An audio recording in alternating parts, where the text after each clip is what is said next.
इन हालात में जब मुल्क बारिशों सैलाबों में डूबा है, हुकूमत कारकर्दगी डिलीवरी के मसाइल में गर्क है, हर चेहरे पर परेशानी, फिक्र, सोच विचार और गैर यकीनी का राज है। अता तारड़ साहब को ख्याल आया क्यों ना 25 करोड़ लटके हुए चेहरों को कोई लतीफा सुनाकर हंसा दिया जाए। फरमाते हैं, वजीर आजम ने डैम बनाने की हिकमत अमली तैयार कर ली है। पहले तो मैं ये बयान सुनकर बहुत हंसा, फिर खुलकर रोया इसलिए कि काश डैम बनाने की हिकमत अमली बनाने का टाइम वजीर आजम को 30-40 साल पहले मिल जाता। ऐसा हो जाता तो अब तक 500-700 डैम तो बन ही चुके होते। खैर, देर आयद दुरुस्त आयद। अगला लतीफा पंजाब हुकूमत के तर्जुमान सुना रहे हैं। मजे की बात इसमें यह है कि इन्हें खुद भी इस बात का नहीं पता। ये जो एक इल्ज़ाम लगाया जा रहा है कि उनके साथ उनके दामाद थे, 4 नौकरानियां थी, बेटी थी, बेटी की सहेलियां थी, इसके लिए आपकी पार्टी की तरफ से कोई एक्सप्लेनेशन आएगी या उन लोगों की लिस्ट? देखिए, मुझे नहीं पता कि कौन लोग वहाँ मौजूद थे या कौन नहीं मौजूद थे। ये बात ये कि अगर वो ना जाते तो वो सीटें खाली जाती। जहाज ने तो फिर भी उड़ना था और दूसरी जगह पहुंचना था, तो अगर खाली सीटों में कुछ लोग बैठ गए। क्या बात है, क्या बात है। मोहतरम, बयानिया बनाना कोई आपसे सीखे। लाजवाब कर दिया आपने जनाब। आप लोगों ने वो लतीफा सुना है ना जिसमें मरीज को डॉक्टर ने नींद की गोली लिखकर दी। आधी रात को बीवी ने धुत सोए हुए मियाँ को जगाकर कहा, सरताज उठिए, यूं ही सुबह तक सोए रहेंगे क्या, नींद की गोली तो खा लीजिए। यानी जिस तरह इस बेगम साहिबा ने नींद की गोली नहीं जाया जाने दी, इसी तरह तर्जुमान साहब ने जहाज की एक सीट नहीं जाया जाने दी। अब ये वीडियो देखिए। इत्मीनान और इत्मीनान की वजह देखकर हंसना है या रोना, ये आपने खुद फैसला करना है। हंसिएगा तो अपनी किस्मत पर, रोइएगा तो वो भी अपनी ही किस्मत पर। मेरे लिए इत्मीनान की बात यह कि कोई भी डेथ एपैथी की वजह से नहीं हुई, लैक ऑफ रिस्पांस की वजह से नहीं हुई, या लैक ऑफ कोऑर्डिनेशन की वजह से नहीं हुई, या केयरलेसनेस की वजह से नहीं हुई।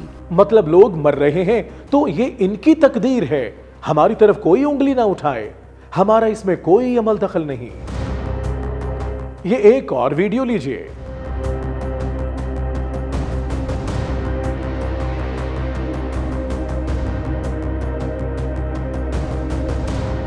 मजा आया ना, कम खर्च बाला नशी, ना कोई सेट लगा, ना स्टेज, ना कोई खर्चा आया।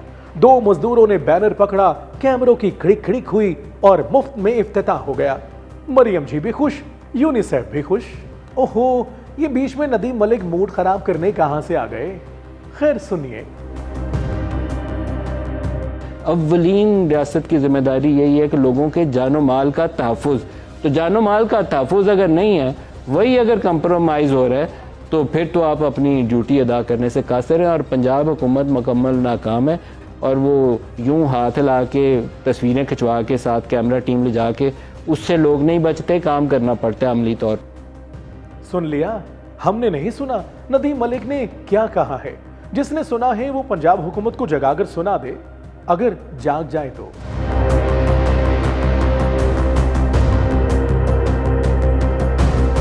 और आखिर में जरा देखिए तो सही, लाहौरियों ने सैलाब को भी कैसे तिगनी का नाच नचाया हुआ है।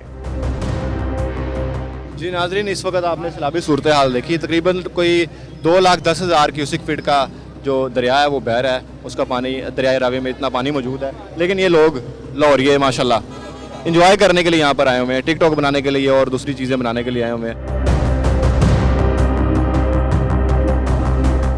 बच्ची जिद कर रही थी कि मैंने पानी देखना है, तो मैं इसको दिखाने के लिए लाया हूँ।